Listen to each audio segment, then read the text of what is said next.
Do you walk by that pile of papers on the counter every day or the clothes that are stacked on your dresser thinking, I really need to clean that up? If you've ever felt overwhelmed by clutter, whether it's in your home or your mind or in your eating habits, this episode's for you. Today I'm sitting down with Shannon Leyko, the powerhouse behind Paring Down podcast, and she's helped thousands of people declutter their spaces and in turn declutter their minds. And you might be wondering, what does decluttering have to do with emotional eating? A lot more than you think. Clutter can be a symptom of stress, of emotional attachment, and even the same scarcity mindset that leads us to overeat or hold on to habits that don't serve us anymore. Shannon shares the psychology behind why we accumulate all this stuff, both in our homes and in our bodies, and how shifting that mindset can create more peace, clarity, and even better health for us. This conversation is so full of insight, so make sure you listen all the way through for her tips. And if you love it, don't forget to subscribe, share it with a friend, and leave a review. Make sure to reach out to Kim Hines Health on Instagram and continue this conversation. You can even join our Emotional Eats community. Thank you so much for being here. I appreciate you and I'm grateful for you. Enjoy the show. Hey Shannon, thank you so much for being here today. Thank you so much for having me. I'm so excited to dive in. I'm really excited to dive in. And I think some people are going to listen to this and at first be like, hey, what does all this decluttering business have to do with emotional eating, midlife? But we're going to dig into that today. But first, I want to know about Shannon, and I want to know how a former Miss New York, former professional vocalist, you're an author, how did you get from there to talking about paring down and starting this podcast and helping people? Isn't it always interesting to see where life leads you? Because I promise this was not a planned, journey for me, but it's really fun to kind of see how it all has come together. Yeah, I was a public speaker as Miss New York. I traveled the state of New York City, or not of New York City, of New York State, talking to people about inclusivity and cultural awareness. And so that was a big part of my life. And then I worked in unscripted television for a couple of years where I was helping pitch new show ideas to major networks up in the city. And then I married my husband and he's in the Coast Guard and we moved to Alaska. So I had to kind of, switch gears out of that. And while I was in Alaska is when I wrote my book. And during that same time frame, it was the pandemic, and I started, of course, like most of us, watching Marie Kondo's new show and The Home Edit, and all of it really resonated with me because I have never been particularly attached to stuff. However, after having 3 children in 3.5 years, I was suddenly surrounded by stuff and very stressed out. And so I started my own kind of decluttering purge process and was sharing that just on my private Instagram page. And there was so much interest because so many of us have experienced that where we're just overwhelmed and everyone likes the dopamine hit of seeing a good before and after picture on their friend's Instagram page, And so then after 3 years in Alaska, the book came out, did really well. The decluttering thing was just kind of like a hobby of mine, and moved here to Florida, which is where we are currently with the Coast Guard. And it was in that time that I thought, maybe I should start a podcast about this because it's just such a, interesting topic. Everybody wants to get rid of their stuff, but it can be a difficult process because there's sentimentality, there's practicality, there's decision making. And so I started paring down, and lo and behold, 9 months after I started the podcast and my Instagram page from scratch, like specifically for paring down, everything kind of blew up. I was very fortunate to had one reel, got me 178,000 followers from a single video that I made. And before I knew it, my podcast was signed and this is now my career. So I don't, to tell you, I don't really know how it all happened, except that it all came together because I'm using my public speaking skills. I'm using my interview skills from when I worked in unscripted, and I'm really enjoying the topic. That is great. I'm really excited because you talked about some things within that transition that I think a lot of people have going on with them. So even if you didn't grow up being a person that always collected things or being a person that is used to having a lot of things, when you do have children or you change circumstances, sometimes things happen, or even mentally when things change, we can adopt this habit, collecting things and not letting go. But I would love to talk to you more societally about this first. Why do you think as a society we are just accumulating so much stuff? There are a lot of answers here. And I'll start with one pretty major one is that even though consumption has absolutely steadily increased, since probably about the 1940s, really we've seen the big increase. But ever since about 2019, 2020, which we know the pandemic happened, right? And so that certainly didn't help because it has skyrocketed since that time frame because so many people were at home. They were kind of similar to comfort eating. They're now comfort purchasing, comfort buying. We've seen the uptick of fast fashion and Amazon and the way that we can just get our hands on whatever we want at a pretty reasonable price. Of course, if you're talking just monetarily, there is, of course, always a price to pay that might not affect us personally when we're kind of shopping like that. But the point is that it's become easier to get our hands on things no matter where we are in the world. And when we're spending more and more time at home, it's easier to get into that cycle and use it kind of as a crutch for our understimulated brains. And that might sound like a little bit backwards because we think we're so overstimulated these days, which we are in some senses. Like obviously we know that screens overstimulate us in many ways, but there's a lot of work that has been shared about how as human beings, we're actually highly understimulated when it comes to our basic needs. So let's say back in the day, historically, we had to hunt and gather for our food, right? Let's take it way back. And so you spend a lot more time and energy to get your hands on that food versus now we just order pizza to our doorstep, or we all know how easy it is to get our hands on food. You go to the grocery store and there's aisles upon aisles of whatever highly addictive food that we might be interested in. And so we're actually really understimulated when it comes to accessing food. We're also very understimulated when it comes to our relationships because so much of the time we are reliant on these online relationships that are not actually that human connection that we are made to have. That's a core basic need of humanity. We are, a communal animal. And so we are understimulated there. And so all of this understimulation means that now our brains are needing to make up for that. And so we choose these highly repeatable, highly overstimulating choices. And that looks like shopping. That's a huge one of them. It looks like overeating. And a lot of this research is inside of Scarcity Brain by Michael Easter, by the way. It's a great book. And you could probably tell I have a background in psychology, so I get really nerdy about all of this. But I think that's a huge piece of the puzzle. I am excited to talk about this a little bit further too, because I am looking into the psychology side of this. Thank you for making the connection with food. I think with all things, when we're understimulated, that's how we get hooked into habits and to just keep us going, and even scrolling, even watching Netflix, the scrolling, the searchable mind thing that we're always trying to do. I want to know too what you think. It's just like food. When I talk about emotional eating, it's not about the food. It's definitely deeper than that. So emotionally or mentally, what do you think? It's not about the clutter. I do know that, when I see clutter, I personally do have some mental fatigue behind that. That's a whole nother side of this. But what do you think is beneath the surface for some people emotionally when they see a pile, for example, and they just can't start paring down that pile, but it bugs them every day and they walk by it every day and it almost becomes a part of their counter.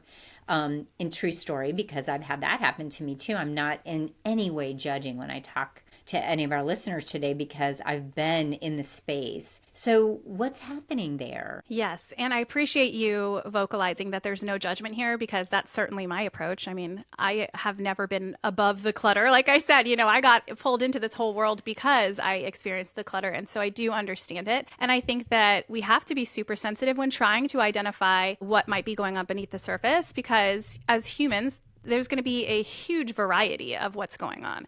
For some people, it might be security. It might be that they grew up with very little.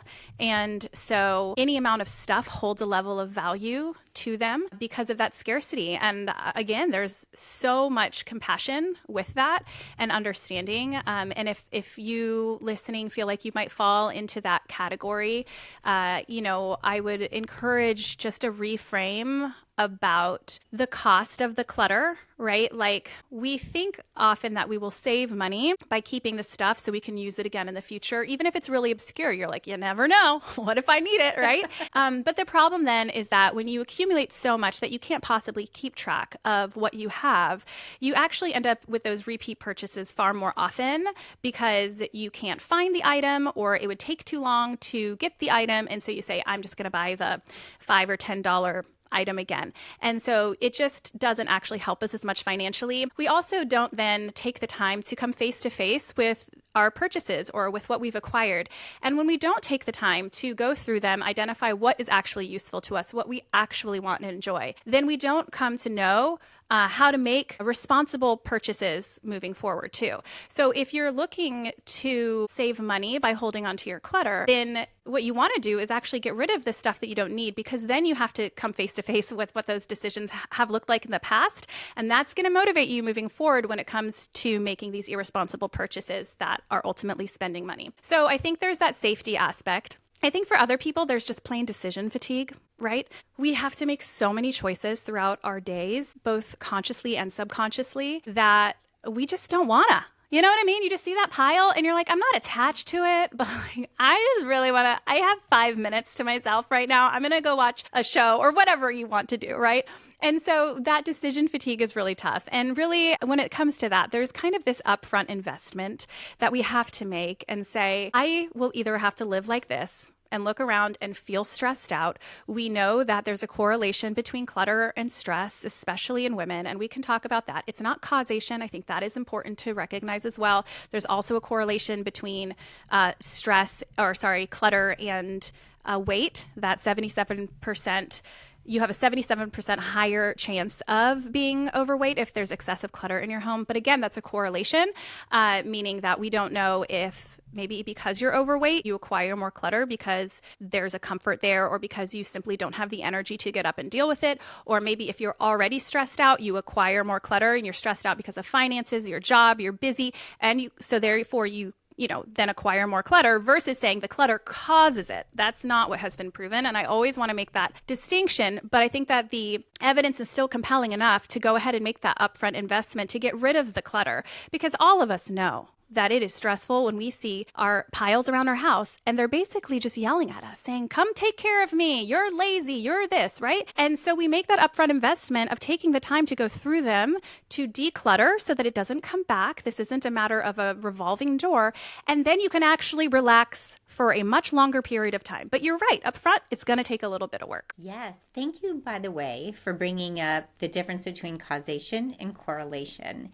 And going back to habits that maybe someone who is struggling with food also, I have seen a connection between when we are numbing out and vegging and the mindless part of it. That also happens sometimes with the clutter, because it's, again, something not wanting to face, escaping, just getting away from. And I think shopping also becomes, on another note, shopping can become, we joke about retail therapy, but it is truly another coping mechanism for people to just not have to think about daily things. And I want to go back to scarcity again. I think this comes up a lot. Definitely people who grew up in situations, I see this with older people especially, who grew up in situations where they didn't have very much, or they had to work hard, or have a couple jobs, and just hanging on to even food. So we hang on to, I see people that hang on to things past their expiration dates, because having that stock cabinet feels, like you said, safe and secure, and it's okay. We have that stability. And personally, I was a single mom for about 6 or 7 years. And before I got remarried, financially, I did not feel like I could let go of any of my work clothes. And so when I moved, my sweet current husband, we had to build onto our house, because between the two of us, we ended up with 4 kids instead of 2 each. And so I got this beautiful walk-in closet. But it was kind of like when you have a little purse and you fill it, and you get a big purse, you're just going to fill that also. That's what my closet was like. And I didn't get rid of anything. It's funny because I'm wearing a black shirt today. For those of you who are not watching on YouTube and you're listening, I'm wearing a black shirt today. I literally had black shirts coming out my ears. I had black shoes coming out my ears. And some of them didn't have soles on them. Some of them needed to be resoled, but I even didn't get to that. So I get that scarcity mode. I just kept thinking, what you said it. What if I could wear this shirt with those pants? What if I could wear this with that skirt, even though I've not even worn the skirt for 2 years? So thank you. Those are amazing connections. questions, and you made me think of something else. How could collecting these items be equated to self-worth? How could people be feeling like they are increasing their self-worth by accumulating these things? Yes, I want absolutely to answer that question. I did. Something you said made me think of something, and I wanted to share it because I think this quote is so just classic. But there's a famous quote by John D. Rockefeller, right? He is the first American billionaire, and he was asked how much money is enough. He said just a little bit more. And that absolutely reflects whether it's our clothes or our pursuit of money. There's this lack of contentment because we are so immersed in this consumerist society that says more is always better. So I just wanted to say that quote because as you were talking, I was like, oh my gosh, that is it right there. You know, just it's Yes. how many black shirts is enough? Just one more, right? Sometimes that's how it feels. In terms of how accumulating belongings can be tied into our self-worth, there is a lot there. You know, something that Jen Smith, she's one of the hosts of the Frugal Friends podcast, and they just released a book called How to Buy What You Love Without Going Broke. It's very cute. It's a really, I shouldn't say cute. It's more than cute. It's a great book, but I like the title. It's very cute. Anyways, in it, she brings up a great point that as women, particularly women who are maybe kind of like Gen X and older millennial, I fall into the slightly older millennial. I'm turning 37 this year, so I'm still young, you know, but I can attest to these early 2000s life of growing up in diet culture. And in her book, she talks about actually the very strong correlation between growing up with this messaging of all or nothing, right? You have the slim fast diets, you have every single diet is cut out this, do this. As we know, a really toxic environment to grow up in with the messaging. And how that then relates to our money management is that we often see it as an all or nothing experience. We are often very, very hard on ourselves when we can't seem to do what we want to do. So we think, oh, I don't want to shop as much. And then you try and go really extreme and then you can't stick to it and then you feel shameful about it. And your whole closet makes you feel a lot of shame. Or same thing with eating, right? You say, I'm not going to eat this bad stuff for me. And then you just can't help it and you just eat the entire tub of Rocky Road. The food messaging, I really do think she made a great point. It comes into play in so many areas of our lives as women as we get older because we were just wrapped up in shame about something that's very primal. You need to eat. And yet we've wrapped that in shame. And another primal need we have is to clothe ourselves. And yet that is wrapped up in so much shame because of the overconsumption and this all or nothing mindset attached to it, especially that we're seeing more and more these days in the minimalism world, which might sound ironic coming from me, right? Because my podcast title is Paring Down and it's realistic minimalism and decluttering, right?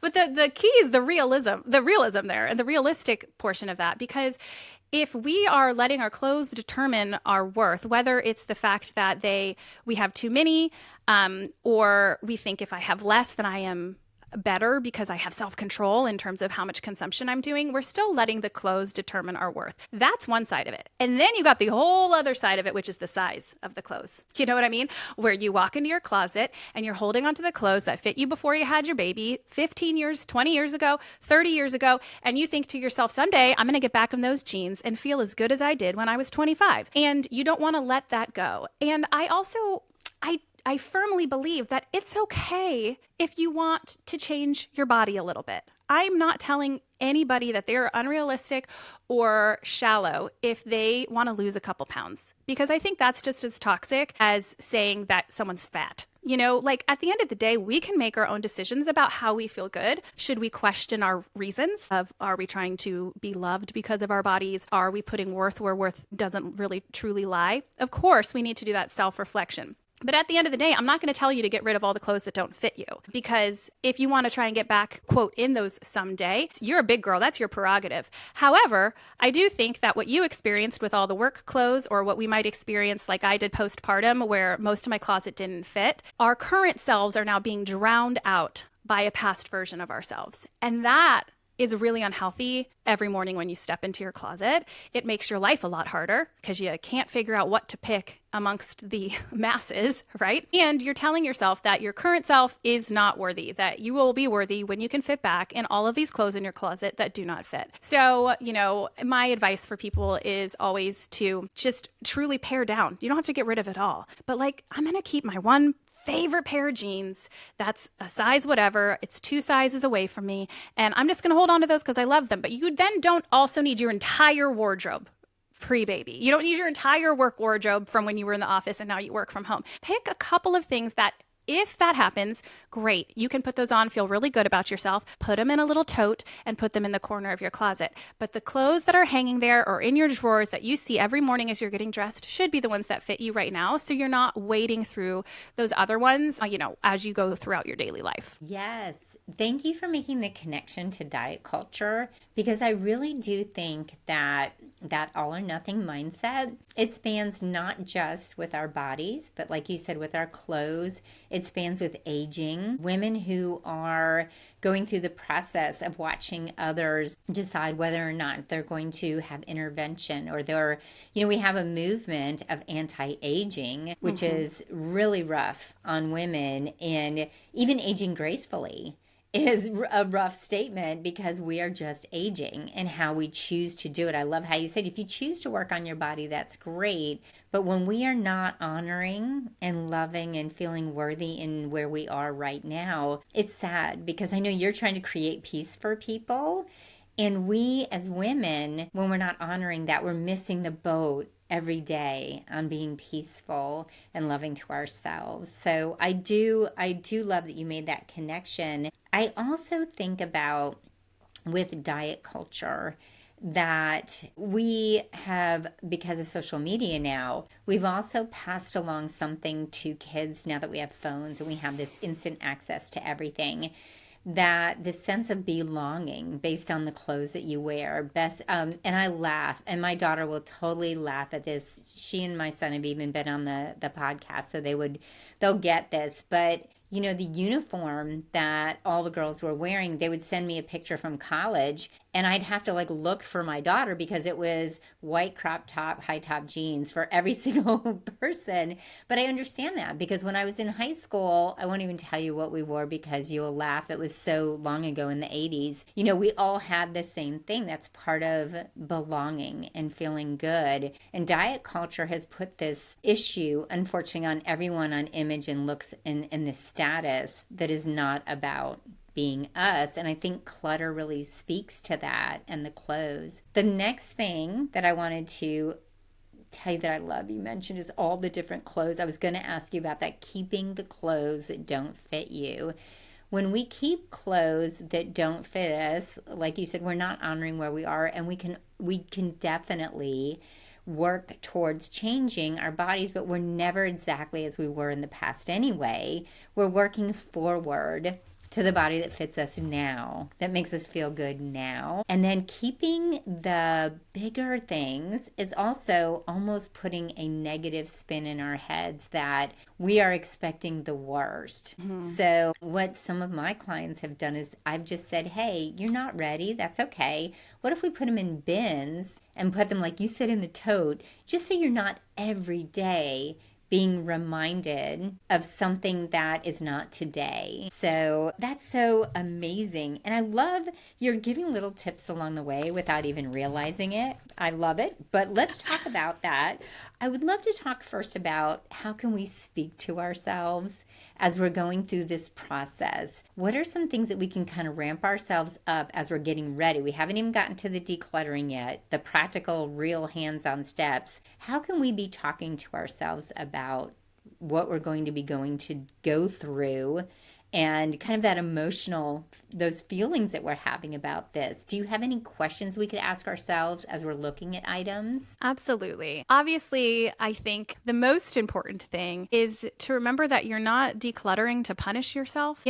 This is not supposed to be this big drag that you just have to get through. That's not the spirit, and that's not going to make you wake up and do it consistently enough to see results, right? So there's two pieces here. So the first thing to start living in a more decluttered home is to address the consumption, right? You got to fight the root of the fire, or whatever it's called. That's not the right metaphor or analogy, but you know what I mean. You can't just kind of hit the flames. You got to really go, where is all this stuff coming from? And like you said, the first piece there is to remind yourself that stuff doesn't define you, right? Like you don't have to wear the white crop tops and the high jeans or whatever you wore in the 80s or whatever, all the moms wear now with the Lululemon leggings and the Stanley Cup and the Golden Goose shoes, like whatever that is. Like you don't have to continue purchasing the trends over and over again to be worthy of friendship, to be worthy of inclusion, to be intelligent, to be respected. You don't need it. Period. I firsthand can tell you that I'm not lacking in the friends department. I love my friends and they love me and they don't care what I wear. Do you care what your friends wear? You know what I mean? Like, Nope. You don't. It's the least interesting thing about my friends. Like, I'm friends with people who are funny and intelligent and kind and service-oriented and faithful, all of these things. I do not care what is on their body. So let's just remind ourselves of that as we're putting out the fire to break the trends by talking to ourselves with kindness and say that I don't need to buy these things to be worthy, to be cool, to be accepted. And then when we're going into the decluttering itself of actually getting the stuff out of your house and not just worrying about what's coming in, there are definitely things to ask yourself. I mean, a big one that you can ask about any item is, would I buy this again today? Another one that I recently kind of came across is a Harvard business professor once said that we don't buy items, we hire them to do a job. So you can kind of look at your items as a performance review. Is this doing the job it should do? And that can be on a practical level. It can be the blender that you haven't used in a year that you bought to blend your food, but you're not blending food with it. Its performance review is pretty low, right? So there's that practical level. Or you can go a step deeper and say, I bought these shorts because I thought they would make me feel like I was cute or beautiful or whatever it is. Do I feel any more beautiful or cute since the day I bought these shorts or I bought this dress? Is it doing the job that I bought it to do? And if it is not, then we are going to let it go and recognize that maybe we were hiring the wrong thing to begin with. The shorts and the dress aren't going to make you feel beautiful. It's coming to terms with who you are, with showing up in the world with purpose, by how you treat other people. I don't know about you, but I never feel more connected and alive and happy than when I am doing something in service of someone else, or when I'm laughing over food with my friends, or when I'm connecting with my children. Like, I had to say this to my 5-year-old daughter the other day. She put on this little pink sparkly dress before school. She's in preschool. And I said, "Oh, that's a beautiful dress, And she goes, "I wanted to wear it today because Judah hasn't seen it." And I was like, "Who's Judah?" And she says, "Well, we said we were going to get married when we grow up." And I was like, "Okay, so this is hilarious." But I had to tell her, I said, "That is a beautiful dress, but why do you think he likes you?" And she stopped, and she doesn't really know how to process that. And I said, "Well, he likes you because you are funny and you are kind and you are helpful, and he thinks you're beautiful because of those things. The dress is beautiful. I'm so glad you feel beautiful in it, but you don't need the dress to be beautiful. It's a beautiful dress on a beautiful girl." And distinction there, right? And so I think we need to do that with ourselves too, right? Is to recognize that the things we own are not doing the job that we hire them to do if we're hiring them to make us feel better about ourselves. That we're just not going to get there that way. So I think those are two big questions. Would I buy it again today? And is it doing the job I hired it to do? I love your example with your daughter, because when long time ago, one of my old lives was being in marketing, in a corporate setting. Marketing is so interesting to me too, because that is marketing's job also, is to make you feel like you're going to be someone else if you wear the makeup, if you do this with your hair, if you wear the clothes. All of it is really to make us feel that they know exactly how to tap in to the inner possible insecurities and to feel better about ourselves. Because the common theme, we all want to feel loved, and we want to feel belonging, and we want people to admire us. It's common. So I really love that. So what about if you are trying to help someone else declutter? Maybe I have a mother-in-law, or I have someone who we're trying to clean out their house a little bit, who may have grown up in a different time and things are very important to them or they didn't grow up with much, how do you gently and lovingly talk to them? Because I've been in situations where I've heard a conversation and it almost hurts my heart because I know that, and I've even accidentally done it. My mom, every time I see her, wants to give me something of hers. It's great. I mean, it's wonderful. I appreciate it, but I now have my own house. I have my own belongings, and we don't have the same style. And I don't ever want to hurt someone's feelings. I want to make sure that I do this in a very compassionate and respectful way. So how can we do that when we're trying to help someone else, like an elderly parent? I actually just had someone come on my podcast to do a whole episode about this because it is very touchy and we want to be super sensitive and super respectful when we are talking about someone else's stuff, particularly someone who is in a different stage of life than we are.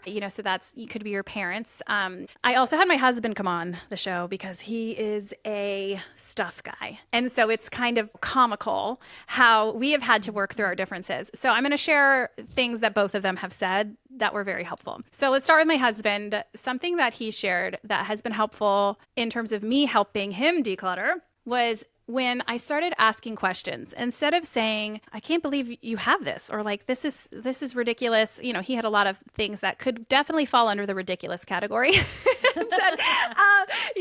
But when I took that approach, even if I wasn't saying it to be mean, but I was just like, you don't need this, come on, like, let's be realistic here. We're not going to go to whatever weird party you would wear this costume to, where we have 3 kids. We don't go to costume parties anymore, but instead, if I said, hey, what did you buy this for? Did you go to a costume party and you wore that?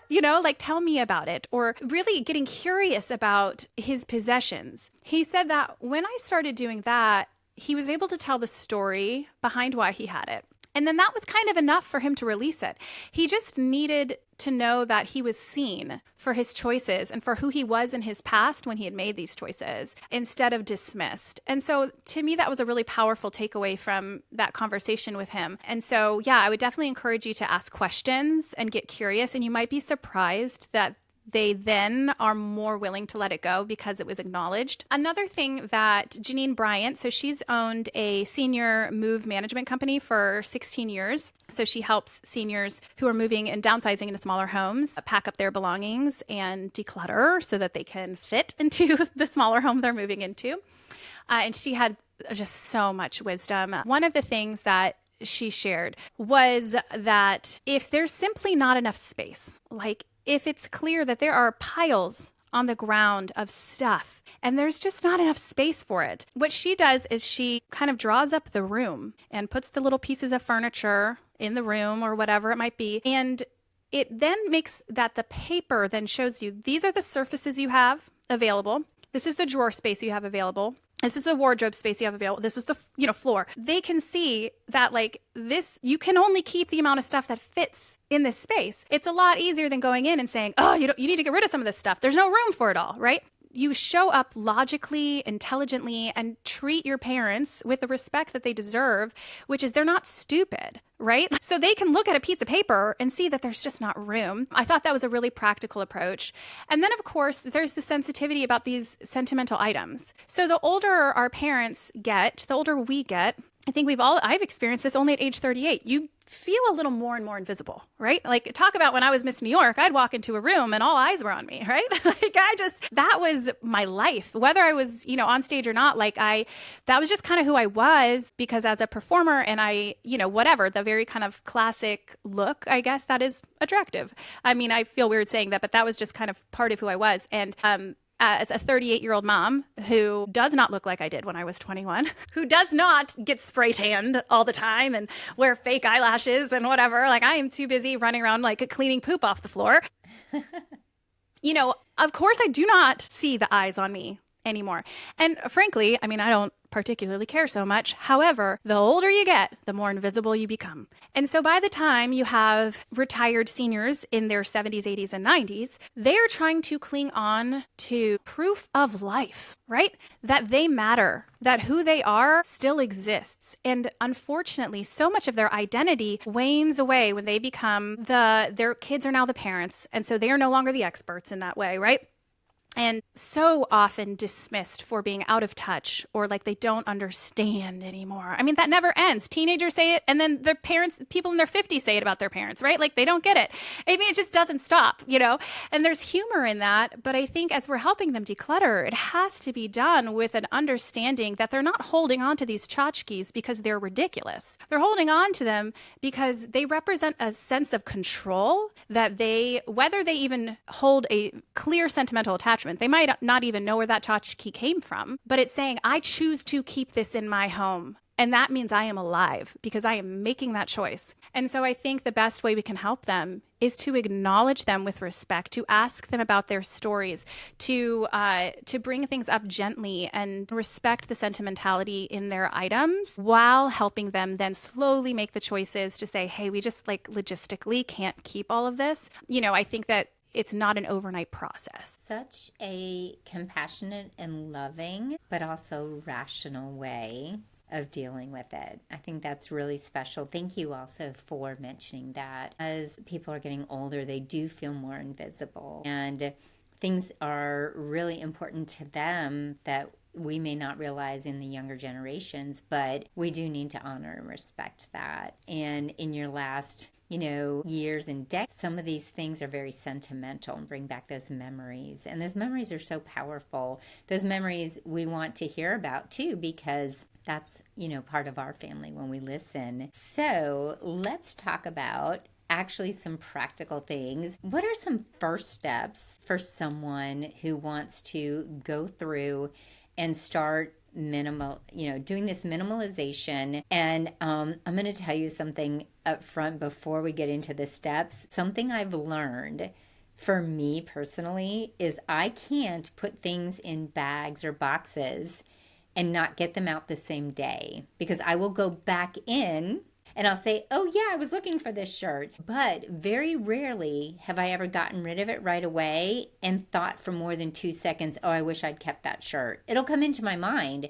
but it doesn't really bother me. When it's gone, it's gone. So I'm just saying that's my only tip that I've ever given anyone, because I'm not the expert like you are, is just when you're ready, don't hang on to it in your house for 2 weeks before you let it go. Right. So where can we start with this, Shannon? Yes. I did want to say one more quick thing about the parents, and then we'll dive into this. Yes. Is that, also just as a reminder that what would be my grandparents' generation are not as comfortable speaking to the sentimentality in their pieces, simply because they're not used to speaking up about emotions as much, period. I think that this kind of movement of inner work and self-reflection has become more mainstream in the last 50 or so years, but that was certainly not part of their culture growing up. So expecting them to be able to identify the sentimentality and why it is important to them and verbalize all of this is, probably going to be not what your experience is. And so showing patience with that as well, and knowing that even if they can't verbally say something, it doesn't mean that their items don't hold meaning to them. Okay, next thing. Yes, where do we start? I always say there's kind of 3 elements of a location to think about. 1, choose somewhere that does not have sentimental items. Number 2 is choose somewhere that's obvious, that you're going to see regularly, so you can get that dopamine hit. When you see it, it's going to make you want to keep going. And the third one, hold on, my brain is blanking. Sentimental items, make it obvious, and you want to be able to zone it down very easily. So that means that you need to be able to identify a very small portion of it that you can do at a time, instead of feeling like you have to take apart something that's going to take days to get back together. So I always joke that your underwear drawer is a really good place to start. Okay, because you can zone it down. You can go socks, and then you can go undies, you can go bras. You know what I mean? It's probably not sentimental. I don't know your life. Maybe it is, but it's usually not, and you see it every morning. So there's nothing better to me than opening my drawer in the morning and being able to happily pick out a pair of underwear that doesn't ride up, a pair of socks that doesn't have holes in it. And it all is beautifully laid out for me, right? I mean, I get a kick out of that every morning. But if that's too weird for you, then I do think that your entryway or your mudroom is a really fabulous place to start. Because you see it when you walk in your room or in your house, right? It sets the tone. It's usually pretty easy to zone down. Today, I'm going to declutter the shoes. Today, I'm going to declutter the box full of hats, or I'm going to go through the coats that are hanging here, or whatever it might be, so that you don't feel like you have to do the whole room at once. Yeah, and there's usually not sentimental items in there either. So those would be the kinds of places I'd say to start, but you can kind of find that in any room. If your living room is where you spend most of your time, maybe start there, because you certainly would reap the benefits of a decluttered, calm space by experiencing a calm living room. You don't want to start in your basement or your garage that's like chock-a-block with stuff. You don't want to start in that back closet that's been bothering you, but your main spaces that you spend time in, you don't address, right? Like, so really it should be these spaces that you live your daily life in. And then once those are decluttered and only what you use regularly and what you love is left, then you can go into these deeper spaces, which is usually where those sentimental items are kind of pushed away. And now you've gotten your decluttering muscles grown a little bit from doing those open spaces, and you can do a better job going through the kind of deeper clutter. I appreciate that, because what happens to me, being a perfectionist, I tend to not want to do a project unless I have like 2 or 3 hours to do it. This has to do with work. It has to do with everything, by the way. And all or nothing personality. So I have taken on the task of taking my entire walk-in closet out and putting it on my bed, and then I'm halfway through the day and I'm over it. Like, I'm done. I don't want to do anymore. And some of it goes back in because I just took on too much all at the same time. Instead of just doing shoes one day or just doing athletic I run a lot, so athletic shoes is like a thing I could completely clear out today. So I really like that. Can we just talk about makeup and lotions and all of that? Do you see that a lot of women, am I alone, or are there a lot of women that just literally have a bathroom of stuff that it's probably not even safe to use anymore? Right. Yes. No, you are not alone. You know, I did a whole episode actually called The Pitfall of Too Much Backstock. And I promise I'm not plugging these, but it just goes to show that every category we could talk forever about, because our homes they fill up so quickly. Yes, I think we get lotion and that kind of thing as gifts. We get samples. We, see how smooth somebody else's skin looks online. And so we order whatever they told us that they're using. And the next thing you know, we just have so many options. We don't even know what we like, what works for us, and so it's out of control, all the back stock, and like you said, so much of it expires. And we think, well, it's lotion, it's consumable, we will always use it, so I need to keep it, but then we forget that it does expire. It's not something that has a forever shelf life. And on top of that, is it really worth not being able to find things under your bathroom sink because you have 60 different lotions? So what I say there is go ahead and choose a number. Say, I think 5 bottles of lotion is a reasonable amount of backstock. You know what I mean? To make sure that my skin is always silky smooth. And so, you have your main bottle that you're using regularly, and then choose a number. I'm only going to keep 5. Okay. And just give yourself a boundary. That's important.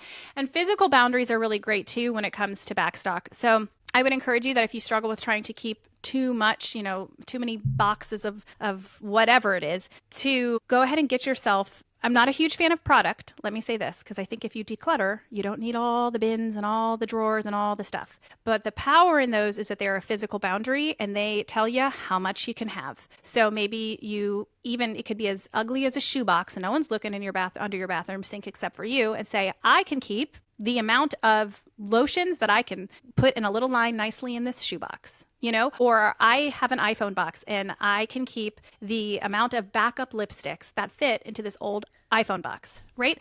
Give yourself physical boundaries and then stick to them. I think that's huge. And then another one too is just when you find something you like, don't fix what ain't broke. You know what I mean? Don't say, oh gosh, well maybe my skin or my hair could look even better. No, it's just like John D. Rockefeller. How many lotions is enough? One more. No, if it's working for you and your face looks fine and no one's running away screaming, keep doing whatever you're doing to your face. You know what I mean? So I would just say, don't get caught up with buying more, and then use those boundaries when you're deciding how much to keep during the decluttering process. What great tips. And as a curly girl, I can tell you that I've had probably just 20 products at a time underneath. And as I go through them, I keep thinking, oh yeah, I'll come back. Maybe there's a time for that. And I love that. It's overwhelming. sometimes. I am curious. I do wonder also with the advent of things like Costco. My husband is a minimalist. He's really good, even though he grew up in an environment, very little money. They did not have a lot of things. Shoes, he got, like dollar store type shoes when he was younger. Didn't even have a mattress that was long enough for him. And yet he still is very, very good at getting rid of things. And he's even on the other side of that scarcity, though, me having a big backup of something important like toilet paper, he doesn't necessarily find that necessary. We can just go buy it when we need it. So do you think that some of these big stores like Costco are contributing also to us having more than we actually need? Toilet paper is not a great example because we do know that's gonna be needed at some point. Yes, but at the same time, I think this might sound obvious to people, but it was not obvious to me, so I'm going to say it. But a store is called a store because it's meant to store all of the belongings or all of the food. It is storing it for us because our house is where we live. The store is where we store things and then we go get it from the store. And I think that the warehouse shopping culture has absolutely made us forget that our house is not a store. The store is the store. And we are not living, even in the pandemic, I know that was crazy when everyone was going and getting all the toilet papers and stuff. And that's probably the extent of, God willing, the extent of what we're going to experience when it comes to scarcity.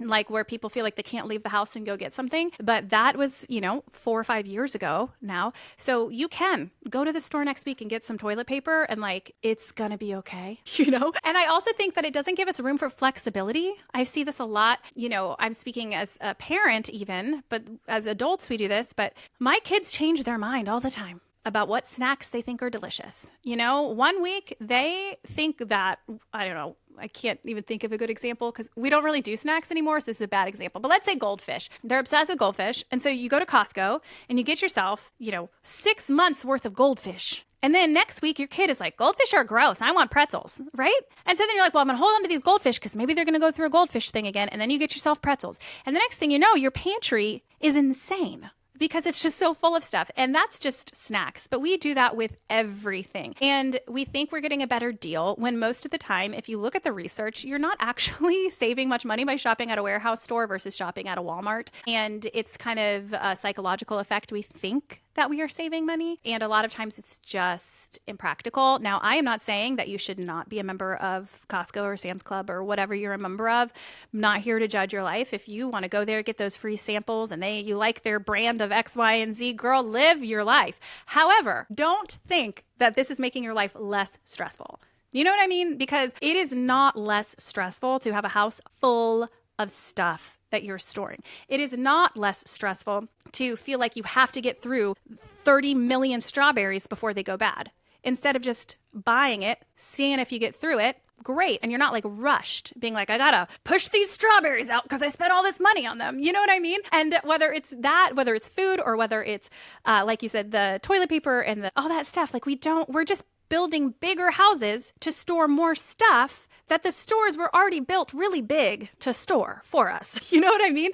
So I just encourage you to remember that your home is not a store. It is not saving you stress by bringing all of this into your house. I have 3 children that are ages 3, 5, and 7. So I am confident in saying that I am in the thick of a busy life.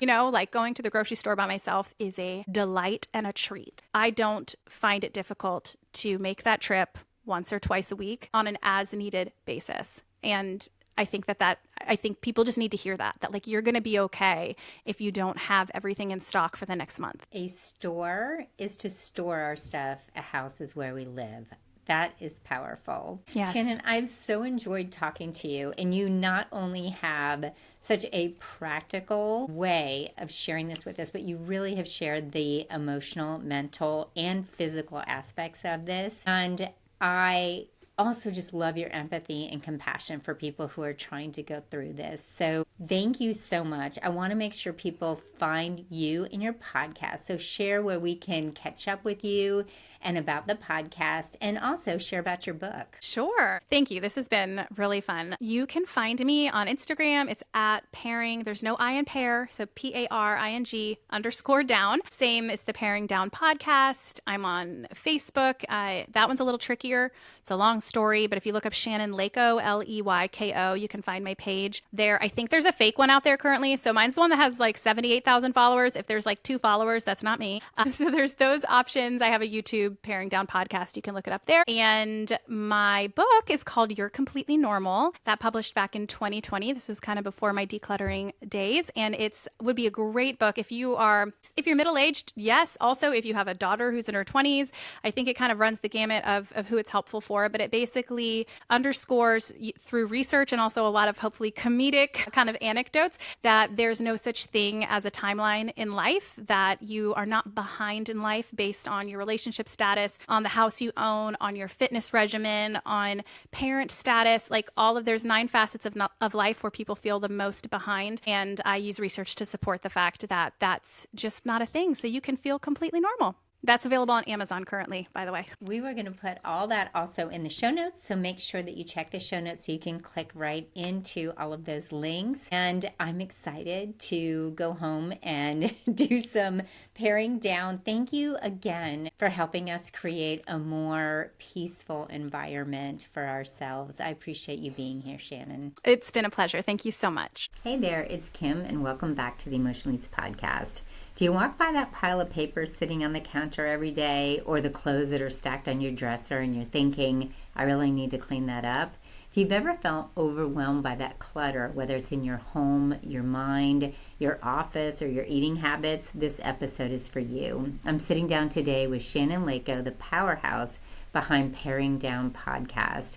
She has helped thousands of people declutter their spaces and in turn declutter their minds. You might be wondering, what does decluttering have to do with emotional eating? And it's a lot more than you'd think. Clutter can be a symptom of stress, emotional attachment, and even the same scarcity mindset that leads us to overeat or hold on to these bad habits that don't serve us. Shannon shares the psychology behind why we accumulate so much stuff, both in our homes and in our bodies, and how we can shift our mindset to create peace, clarity, and even better health. If you love this episode, please make sure to subscribe, download, share it with a friend, and leave a review. Make sure to reach out to me at Kim Hines Health to find out how to continue this conversation and get coaching in our Emotional Eats community. The link is also in the show notes. I appreciate you being here, and I can't wait to hear what you think. And I appreciate your feedback and comments so far. It means the world to me. Let's get started. Do you walk by that pile of papers on the counter every day, or the clothes that are stacked on your dresser thinking, I really need to clean that up? If you've ever felt overwhelmed by clutter, whether it's in your home or your mind, or in your eating habits, this episode's for you. Today I'm sitting down with Shannon Leyko, the powerhouse behind Paring Down podcast, and she's helped thousands of people declutter their spaces and in turn declutter their minds. And you might be wondering, what does decluttering have to do with emotional eating? A lot more than you think. Clutter can be a symptom of stress, of emotional attachment, and even the same scarcity mindset that leads us to overeat or hold on to habits that don't serve us anymore. Shannon shares the psychology behind why we accumulate all this stuff, both in our homes and in our bodies, and how shifting that mindset can create more peace, clarity, and even better health for us. This conversation is so full of insights, so make sure you listen all the way through for her tips. And if you love it, don't forget to subscribe, share it with a friend, and leave a review. Make sure to reach out to Kim Hines Health on Instagram and continue this conversation. You can even join our Emotional Eats community. Thank you so much for being here. I appreciate you and I'm grateful for you. Enjoy the show.